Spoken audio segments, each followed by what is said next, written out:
If you're addicted to love, get ready to binge your heart out. Stream exclusive originals plus the entire 90-day universe for just $4.99. Discovery Plus is the streaming home of relationships, plus so much more. Start your free trial.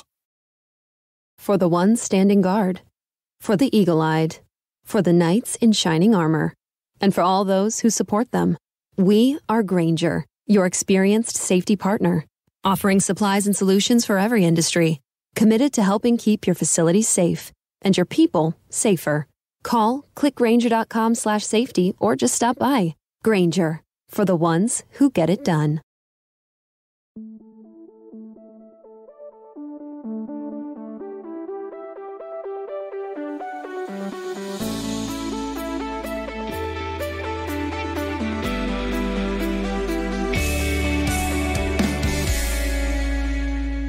We're talking about podcasts.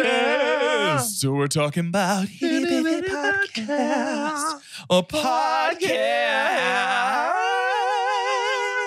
Merry Mini Monday, Chunkies. I'm Carter. I'm Doge. And I'm Jordan. Did y'all catch the end of Only me the harmonizing? tail. You unmuted right I at the usually tail. try and have some separation there. I usually It try was and... just, it was just, oh, I'm Carter. Guys, let's just dive straight into it. This is one of my favorite things about doing the MCU television shows is that we can just jump in. Let's just do it. Yeah. People know what we're doing.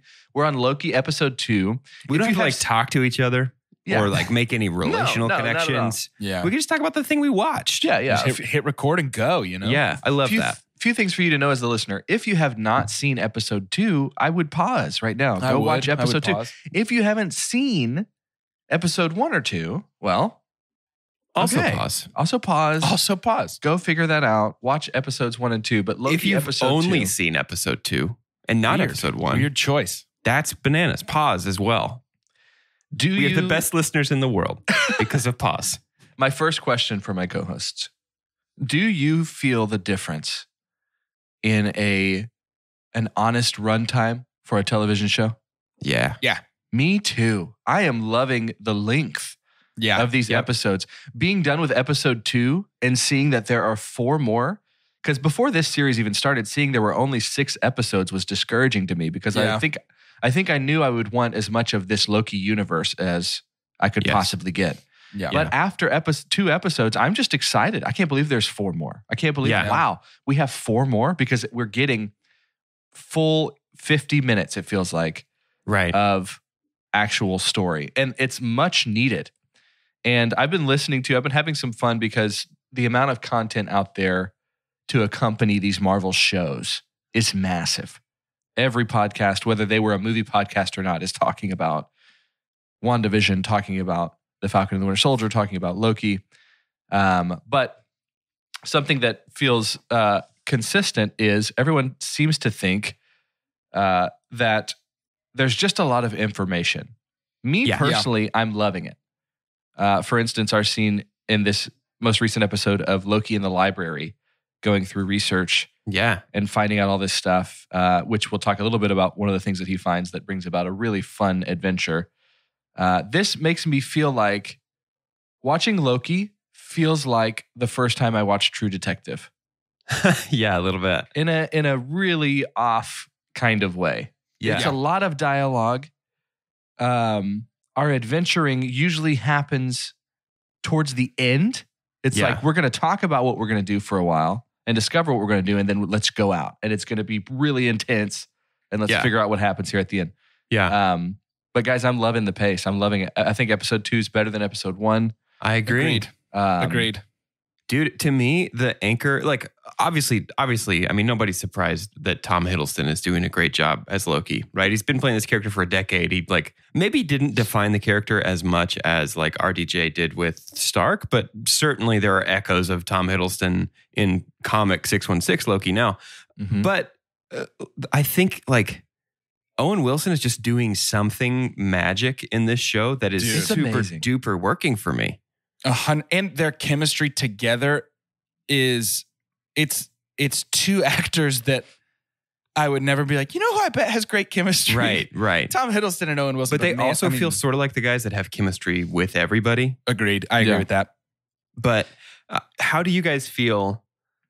Because I am getting a vibe from this, and I'm curious what y'all think. I think this is, maybe a better like buddy cop relationship type of show. Maybe a better dynamic than Sam and Bucky even. I think so already. It feels a lot stronger than them to me. Yeah. Yeah. No, I do. I think so too. I really do. You talk about how long we've had Loki, how long we've had Tom Hiddleston in the MCU. Yeah. I mean, if it feels like Chris Hemsworth's been around forever, it's the exact same amount of time. Yeah. Sure. Like we have had Loki, wasn't that the fourth movie, right? Thor was the fourth movie in the MCU. We had 2 Iron Mans and Hulk, technically. Edward Norton's Hulk. The fourth. Mm-hmm. Yeah. And then we had, or was Captain America before that? No, Thor was before Captain America. Okay. So then we had Thor. But I just think, I have to agree. I think their chemistry, I think it's because it's not something that we've seen as much. I think we're comparing the Falcon and the Winter Soldier's chemistry to a bunch of shows that are just kind of like that. And it feels a little bit more cookie cutter than it does, dealing with timeline variants on a regular basis.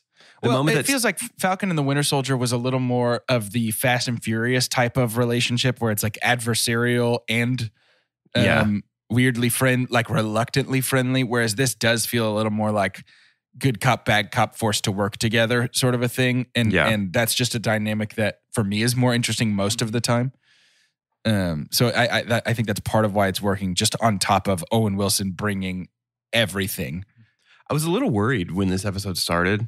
For the first little bit of it, because it felt pretty simple in terms of character motivations and everybody's just being super straightforward. But as you to me, one of the strengths of this episode is as you progress and you realize, Loki is double crossing them and Mobius knows Loki's double crossing them, but still is trying to work with him. And just the fact that they can each very clearly see what the other is doing is so interesting. It's an added layer to me of okay, now they're reacting with knowledge that characters in a show like this typically wouldn't have. They'd want to be surprised by the double cross. I think a testament to their relationship, the Mobius-Loki relationship is, I think one of the most interesting and best moves made by this script is pairing Loki with someone who is a Loki expert.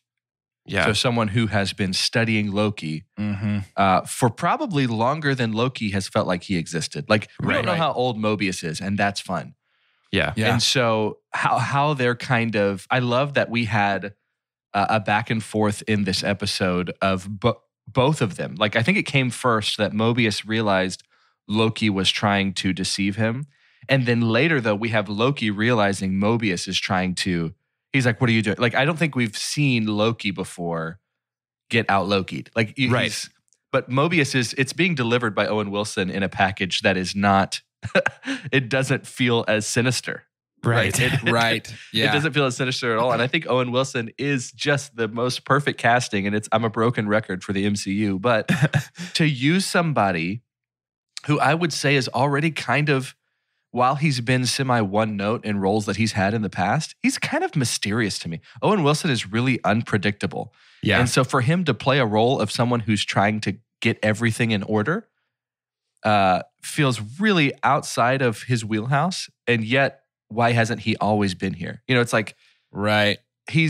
I'm forgetting that he's Owen Wilson, but I'm simultaneously man, this is Owen Wilson. Yeah.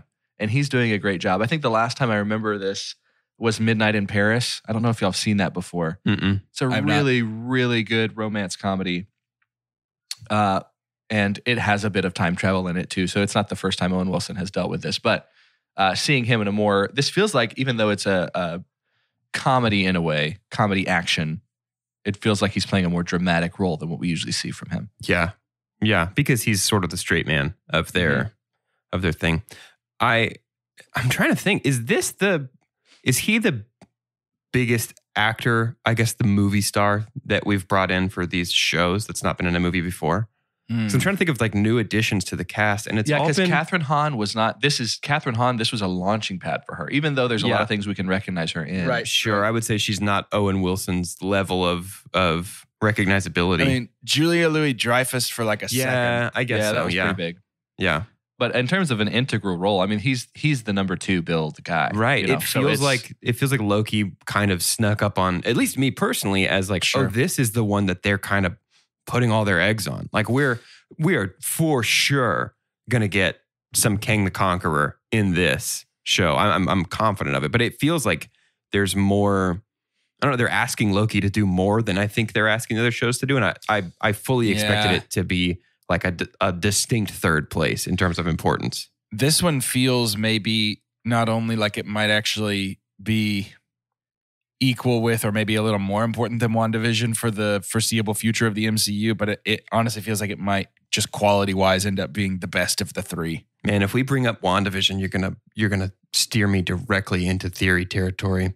That's become my favorite part of these Marvel episodes, where I just sort of bloviate on things that are the top of my mind wildly, and then they all are just like, "Hey, dude, absolutely not. That's not going to happen." I would request that the court allow me a bit of that time for this episode. Yeah, let me say first of all, stuff to say. Let me say first of all to endorse my friends that I get to do a podcast with. I'm not trying to say my friends are better than yours, but maybe there's some people listening, or there's some people that exist in the world that you have friends that like theory too, and they get to say like, you know, let's think tank, let's brainstorm about what could be happening. My friends, though, here's how I know they're on a different level. My friends say I tend to be blovious. I don't even know what that means. I need the theory around blovious. But just to let you know, to the extent of what we're able to give here, I'm ready. I'm sitting. Blovius. I'm pulling up my chair. Yeah. So Blovius was a Roman emperor who used to give very long speeches in the public, like marketplace. Amazing. He was actually No, that's not true. That's I made not all true that at up. all. That's not it I at all. It. I'm in. Emperor I have Blovius. a theory as well that I'm pretty stoked about, and I have a feeling you're going to say it anyway. So you just take the floor, and I'll thumbtack mine at the end if you don't touch on it. Okay. So here's the deal. Wait, we did it. Huh? You're right about Lady Loki. Okay. Well, here's the deal. If you haven't, we did our fun little thing, but like, if you haven't watched episode 1, haven't watched episode 2, haven't watched both of them, haven't watched only one of them. This is for real. If you're trying to go in blind as a bat, then this might not be it for you, this next little bit. So I don't know how far ahead to tell you to skip, but this is it's coming, and you just need to be ready for it. Well, maybe we'll interject Doja's voice right back to let you know how long this actually ended up being. Yeah. So you can skip ahead, and his voice the warning will be right here. 3 minutes, 23 seconds. Hang on, my computer is verifying Microsoft Outlook. I wasn't even aware that was something I'd asked it to do. Verify, Doge. Jeez. Please stop that. So here's the deal. Lady Loki, right? Sure. That's what we're thinking. In the Italian credits, she's credited as a character called Sylvie. If you zoom in on the documents that Loki is reading, he's reading about a person, a variant, whose name is Sylvie Laufeydotter. Loki's name is Loki Laufey's son, because at this point, this Loki from the timeline is not identifying Odin as his father. Laufey is the king of the frost giants, so his name is Loki Laufey's son. If we see a variant called Sylvie Laufeydotter, we can assume she is part of the same heritage as Loki. The interesting thing is, in the comics, and I've pulled up the last name because I can't remember it. In the comics, Sylvie, with regards to Loki, is a pretty important name because that is the name of Enchantress. Yeah. Sylvie Lushton is a character called Enchantress. She was created by Loki as a tool of chaos. And so it looks like Sylvie in this show is sort of an amalgamation of Lady Loki and Enchantress. I'm willing to bet that she is not actually a female variant of Loki. Now, here is where I put on my tinfoil hat and go absolutely bananas. Sure. Richard E. Grant is cast in this show in an unnamed role. Let's imagine for a moment that he's playing old man Loki, the oldest Loki, who comes from a time he'd be great for that. He'd be great. Who comes from a time before the Timekeepers imposed their will on the sacred timeline. He's from a timeline outside of their control. Let's imagine that he's created Enchantress to go into the sacred timeline and to attempt to destabilize it and to create a true multiverse. Like we saw at the very end of this episode, this infinitely branching timeline, a multiverse of madness over which he can be king over that chaos. That feels very Loki to me. We also do have some elements of the fight between Loki and we're going to call her Sylvie. She might be Lady Loki. She might be Enchantress, but we do know the female variant. We can call her that. The fight with him at the end, she's doing she's exhibiting some power sets that are very, very common Enchantress tricks. They grab somebody, talk to them, and then they collapse, and then somebody else talks to them. That's like very, very Enchantress. Repeatedly says, don't call me Loki. Loki says, those are nice enchantments. I'm not sure. And this could age just as well as 6 months ago, me being like, guys, I promise it's Mephisto. So take this all with a huge grain of salt. I said a cicada was Mephisto, and I felt pretty proud of it. So. Take this all with a huge grain of salt. But she's got 2 horns on her little headband, which is a Lady Loki thing. The headband with the horns is Lady Loki. But they're small, they're short, like Kid Loki. One of them is completely broken off. At this point, I'm just saying things I saw. I don't know what those mean, but okay, gotcha. That's kind of where my brain is at. It would not surprise me too much if she was not an actual variant of Loki that shares the same soul, like Hunter B. whatever said in the first episode, but was rather a creation of Old Man Loki, and Old Man Loki is the variant that's messing with the sacred timeline. Amazing.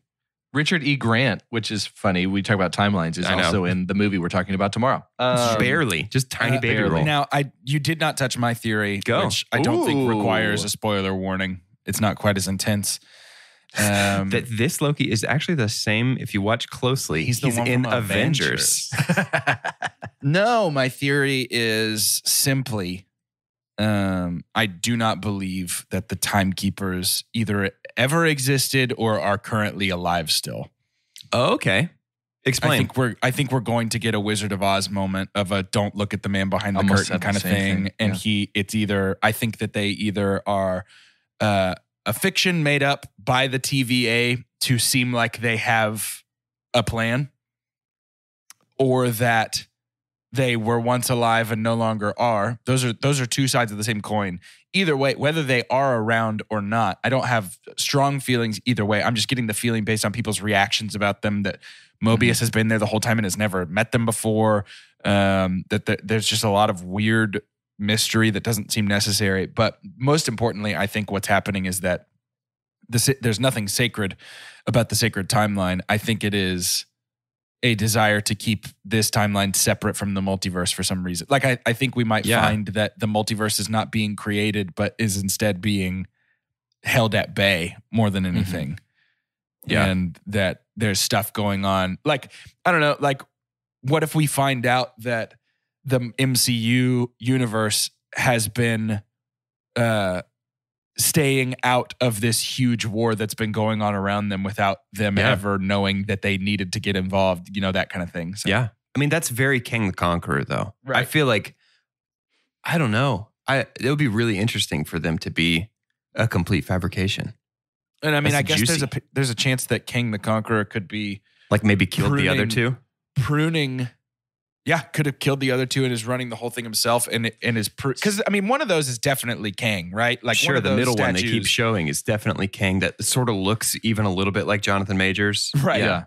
Yeah. But I think that maybe, which again, geez, what a good casting, right? What if we are pruning the quote unquote sacred timeline so that it is perfect for some sort of environment that he requires for some reason? I think he's pruning all the timelines where he didn't win the multiversal war. Oh, that could be interesting. Yeah. And for, fans that are following just the cinematic universe in general, the movies, we talked about how integral this show is going to be, we feel like, just for Marvel. Completely. I think 100%. But so like Black Widow is not going to really, we don't think will have anything to do with the multiverse. Neither will, I don't think that Shang-Chi will. But then you have the Multiverse of Madness. Then you have a Spider-Man movie that has everyone who's ever played Spider-Man before. And so it's opening it up. And somehow, some way, they are going to make something that seems so ridiculous seem canon, which is so fun. I know you guys like to do this check-in with me. To check how my walk with Scarlet Witch is going. I now firmly believe that she did not create those children. She did not create Vision. She yoinked them from a different timeline. They're multiverse versions. She yoinked them from a different branch of the timeline where they existed, where Vision did not die, where they lived together and had children. I don't think she created them out of nothing. The only timeline I want to get yoinked from is this one.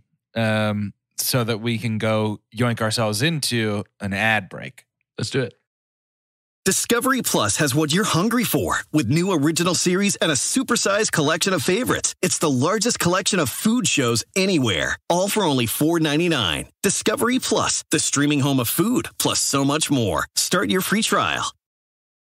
Meyer brand snacks promise the great value you expect with a quality guarantee in every bite. And summertime snacking is our most favorite snacking season of all, because Meyer brand makes it deliciously easy. From new lemonade flavors to classic ingredients for backyard s'mores to creamy ice cream varieties like new limited edition Purple Cow by Meyer Very Berry Americana with ribbons of real strawberry and blueberry swirls waving in creamy vanilla ice cream. Stop into Meyer and discover big taste and bigger savings on Meyer brand summertime snacks.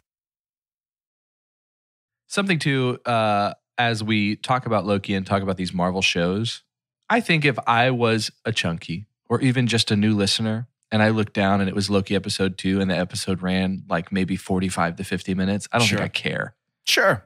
So we're, we've got our little box of time that we usually do things in. If it runs over, sorry about it. Because I've got questions outside of this. We're watching Loki and there's so many things that I'm like, what is that? How did this? How do we? I'll ask Jordan. I'll ask Doge. I just really want to know what's in the box, to be honest. Like, what's in the box? What's in the box? Questions from our listeners. Thanks for asking, guys. That is much less scary than the alternative. Well, that's what was in the movie. Gwyneth Paltrow's head. Spoiler warning. No, it actually wasn't. That's the cut that you watched. Most of the time, it's actually just letters from people who listen to our podcast. Okay. The international cuts are all that. Yeah. Interesting. First question we're going to start it off with all the different endings. Exactly. Yeah. Tim Curry's actually in the box reading all of these questions. Tim Curry's down. First question comes from Will on Instagram, and it's fitting. Out of all the new Marvel films and TV shows announced, which one excites you the most and why? This is a nice little transition into this, right? Thanks, Will. Thanks, Will. Which one excites you the most? For me, it's Multiverse of Madness. Because I think we're going to continue setting up dominoes for that movie through the rest of Loki, definitely through Spider-Man. And I think they're all going to fall in a really, really great way that clarifies why on earth King the Conqueror is in Ant-Man and the Wasp: Quantumania. Right. Yeah. Yeah, I don't know. This is a hard question because conceptually I'm most excited for Multiverse of Madness, but actually thinking about watching it, it's just more Spider-Man that I'm the most excited for. Yeah.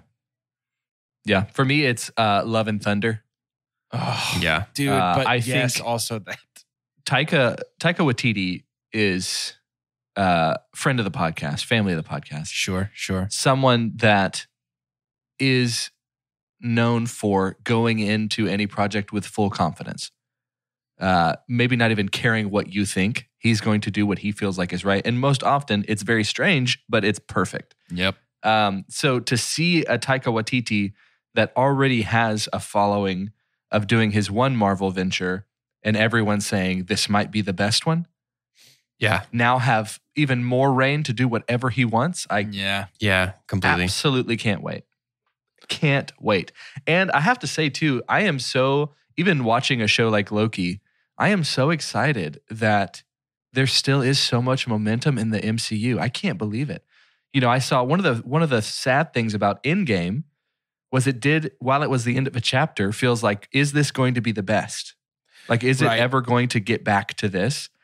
And I think I can already start seeing the dominoes line up to where there's going to be arguments decades down the road that are like, I don't know which phase was best. I don't know. It just has to be different though, right? Like it has to be so different. Such an interesting thing is the way they're consciously reinventing the way that they build toward these big universe level events. You know what I mean? Because we can never ever start at tiny momentum and take 10 years to build 20 movies into one thing again. It's already been done. So we got to do something completely different. And I love that they're conscious, like acknowledging that. It feels like at least they're acknowledging that. It's starting to feel like the MCU is treating its movies like it treats its comics, where it's like a little more scattered, but a little more less meat per wing. More wings. Yeah. Yeah. You know? Yeah, I feel you.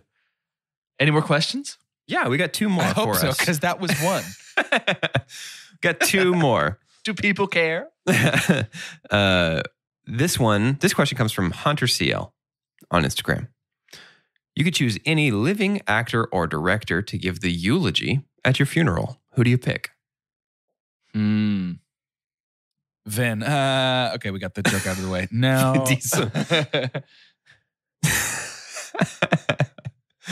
Werner right Herzog. now, I kind of feel like it's Robert Downey Jr. a little bit. You think it's RDJ for you? Yeah, it's not even that he's my favorite anything so much as I just like him a lot, and I feel like he would come at it with the perfect amount of irreverence that it would take the sting off of my untimely death. See, I choose Werner Herzog for the exact opposite reason. So much gravitas. So he would make me sound like the most important boy who ever did anything. Justin will never be the same again. Because he has died. There can never be another one. He is the first and only. And he was only 50 years old. I'm going to pick someone who I think has some gravitas, demands attention, but also has the capabilities to show some humor. Because I would want some humor in my eulogy. And I think Cate Blanchett would be pretty phenomenal. Oh, yeah. For giving a eulogy, because she tends to be a narrator for some other epic. She could just be like, in the land of Carter, where the shadows lie. Actually, she could also read my will, and she would be like, just basically talking about how the rings were dispersed around Middle Earth. She would just be like, 1 bottle of Valentina sauce for the realms of men.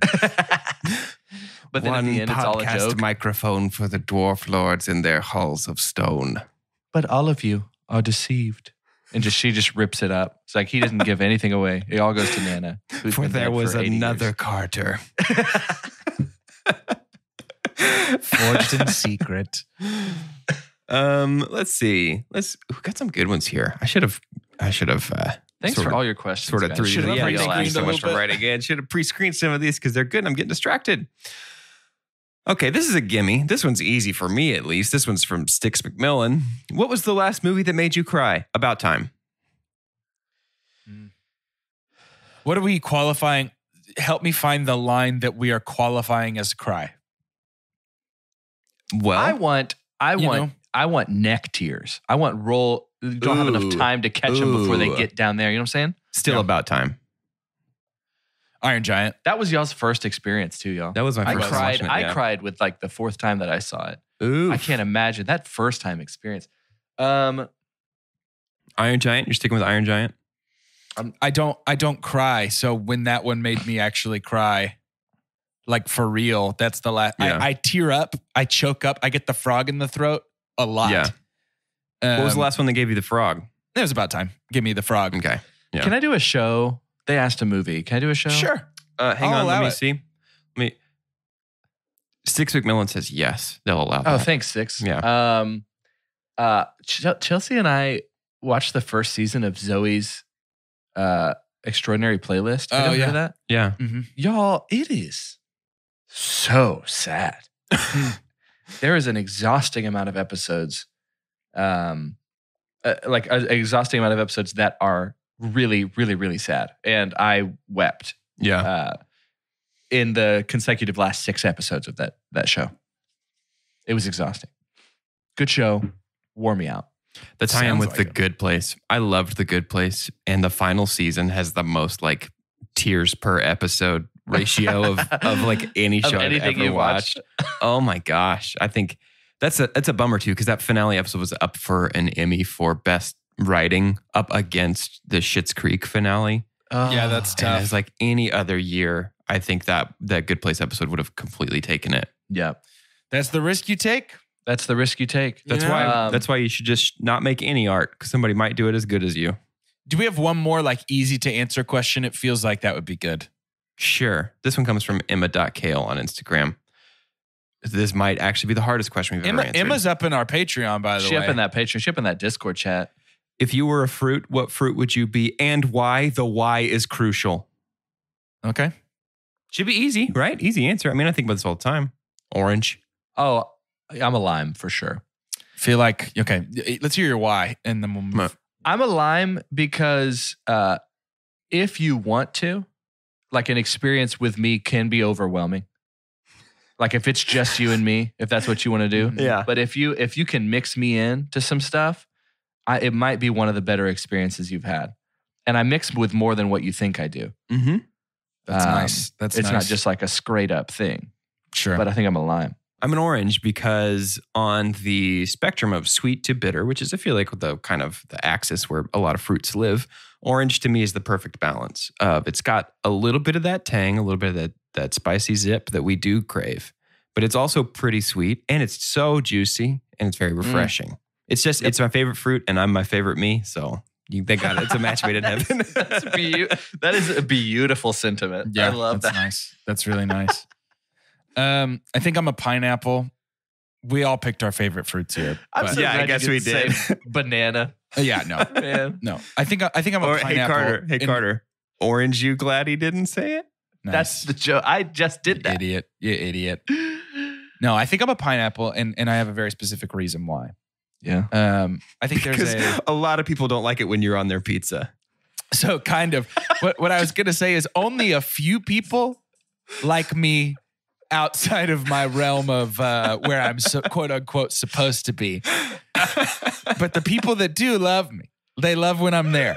You know what I mean? When I start 100%. When I start popping up with salty meats or breaded dishes, some people get a little weirded out. But are those metaphors? Salty meats and breaded? Are you saying literally when you bring a salted meat or a breaded dish to somebody? I think if I show up with a breaded salted dish, people are going to be pretty stoked about it. It's got to be a metaphor. I didn't start that way, but it's got to be. Speaking for me and Carter, we have both been excited to see you when you've showed up with a salty dish or a breaded dish at various 100. points in our lives. 100. Yeah. That's why this works. Yeah. An orange, a lime, we're all very acidic. and a pineapple. Yeah. Yeah. We're corrosive, I think is probably the right word for it. That could be it. Corrosive to your brain stems because we're bringing all that podcast heat. If you rub me on a penny, I will clean that patina right off of it. Does Dude, that happen? clean it up. With oranges? It feels like probably. That feels like I can confidently predict that hypothesis, actually. I think Doge, it does feel appropriate that your fruit can most often of the three of ours be associated with cleaning supplies. I don't think there's much lime and pineapple in detergent or cleaning spray or something like that. My favorite fruit is soap. I'm soap fruit. Guys, that's the box. That's the box. Thank That's you the for all of box. you Thank who, you. who asked your questions. And if we did not get to it, know that we still love you and we're still so thankful that you submitted questions to us. That really is huge. Something that I hope to get to as we talk about this Loki episode and we get close to wrapping up. When Mobius is in the office talking with, and I can't remember the character's name. Ravana Renslayer. Renslayer. What a cool name. Isn't that the coolest name? It's a very good name. I feel like he's just mentioning a bunch of things that someone who knows a lot about comic books would know about. But he's like, I'd love to have that snow globe. I'd love to have the items on her shelves. Are these just like when we walked into the collector's collection and everyone was like, oh, that's blank. Oh, I just assumed it was reference to past. I think it's missions. it's like time trophies, I think. Right, but I think that if we wanted to, we could go and find out what it's actually referring to. Sure, Yeah, I feel like I'm sure I could. I feel like we could dig through half a century of Marvel comics a little bit of a and find a letdown snow that y'all globe. didn't already do that. That's fine. Y'all didn't have to do that. Yeah, believe it or not, I didn't read too much into the roller skate, but there could be more. There's this thing that we do on this show that I can't believe we've gone this far talking about a story and none of us have done it. But I do think we super pump every episode. Oh yeah, we do. Yeah. My super pump here is the ending and the fact that we are at the end of episode 2. We are finishing the first third of this season. And we have some feelings, some tingles of what would be like a penultimate episode. Yeah. Right before the finale. And it's about to pop off. It's about to pop off. Overall story, it's our act break. Right, we just finished Act 1. Now we're going into Act 2, the meat of the story, and that I'm assuming will last for 3 of the next 4 episodes. Then we'll have one. Yeah, denouement. And it's great to have Loki make the decision. The end was also a lot of confirmation for me in the kind of not just world building, because we knew that would be hard, and that seems like an obvious thing to follow, but relationship building between Mobius and Loki. Yeah. For him to, when you're hearing him say, "Don't go," like don't follow her into that. I wonder what all is tied up there and what is the majority of his plea, because he is like, oh crap, this is probably my last chance to, for whatever reason why he's trying to figure out about the Loki variant, all this kind of stuff. Or is there like a legitimate friendship that is developing here and he doesn't want to see his Loki go? Yeah. But it's great. It's interesting. Yeah, my super pump really is like just it. Owen Wilson. Yeah, mine Mobius. too. Mine too. Mm-hmm. He's so good. The Pompeii scene was almost my super pump. I was ready ready to go to every apocalyptic event. I was too. I was like, take me, let's go to dinosaurs. Yeah.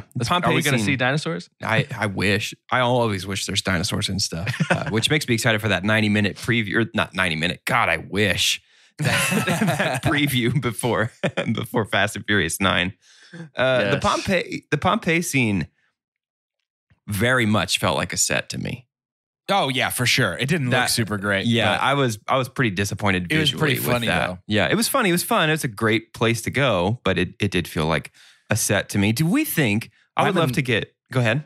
I was going to say I'm in love with the concept of a variant hiding in apocalypses. So now the future one did bum me right the heck out with the extinction of the swallow and all that stuff. That's going to be fun stuff when we get to it in real life. But the thing I want to do on our podcast is make a prediction that's going to be a little bit more immediately solvable. I need to get a definitive prediction right now on this episode that we will come back and check in our last Loki episode.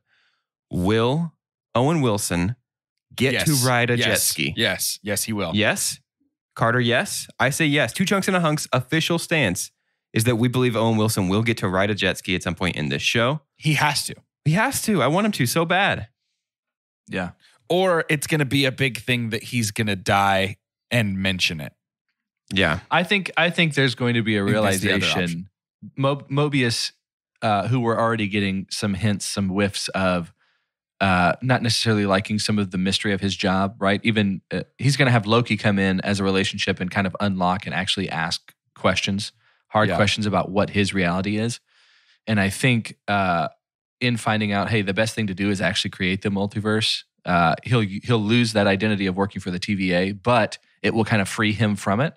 And so probably one of the last scenes will be a confirmation of maybe a cliffhanger of what's he going to decide to do. It's going to be that he's just going to live out his life as he's a normal person. He's going to go live in the 90s and sell jet skis. And sell jet skis or ride a jet ski. Yeah. So to end this episode, yes, I'm excited for that. Hold on. We're not going to end it. I'm disgusted by myself for not having mentioned how sick Loki's jacket is. Continue. That's all I wanted to say. Oh yeah, it's a cool jacket. There's already merch all over the place. Yeah, cosplayers sprinted to H&M, Neiman Marcus to go buy that jacket and stitch some stuff on Redbubble, I'm sure. Yeah, probably. Mike Trozo, who's been one of our guests on this show, who played a pretty integral part. Wow, you got it. Integral part. There you go. In Sky High in the production of that movie as an assistant on that set, is very much a graphic design background. And so it's fun to have someone who has that lens that's always looking at something like, oh yeah, the font is a little bit off. I asked him about the TVA thing and he's like, it's brilliant. He's like, it's one of the things that just with organically with someone who doesn't know much about that, I was like, I think that's really cool. I bet that's cool. And I bet a lot of people think that's cool. Yeah. But yeah, I would love that. To end this episode, I want you to tell me where our Lady Loki variant, Sylvie, and Loki are going to end up when they went through that door frame. I'm Carter, and I think it's going to be they're back at the TVA. I think she says, like, while I've got all these people here, perfect, let's go to the TVA. And we're going to end up in the offices. Interesting. I'm Doge, and I believe they're going to Asgard, an Asgard that was not destroyed in Ragnarok, where either Sylvie or Old Man Loki is reigning as the ruler. And basically the argument's going to be, see, this is what's possible. If you ignore the sacred timeline, you can have this. We can have this. Yeah, I was going to say Asgard as well, but now it's not fun to have the same answer twice. That's fine. You go, try it. No. Try it. No, just try it. Asgard, I don't like it. Yeah, that sucked. I'm Jordan, and I think now, okay, you know what though? I am going to say Asgard, but I'm going to say Asgard in the days leading up to Ragnarok. And perhaps she has a hiding place serving as sort of a base of operations on her home world where they would most expect her. Mm. You know? I love it. Man, and Hela in her universe is Hello. Oh, yeah. Is a boy. And she'll be giving my eulogy. Yeah. Mm-hmm. She's going to show up right at Carter's eulogy because actually that's the end of the world. Yeah. A world without Carter is no world at all. For me, it would be. Oh my gosh.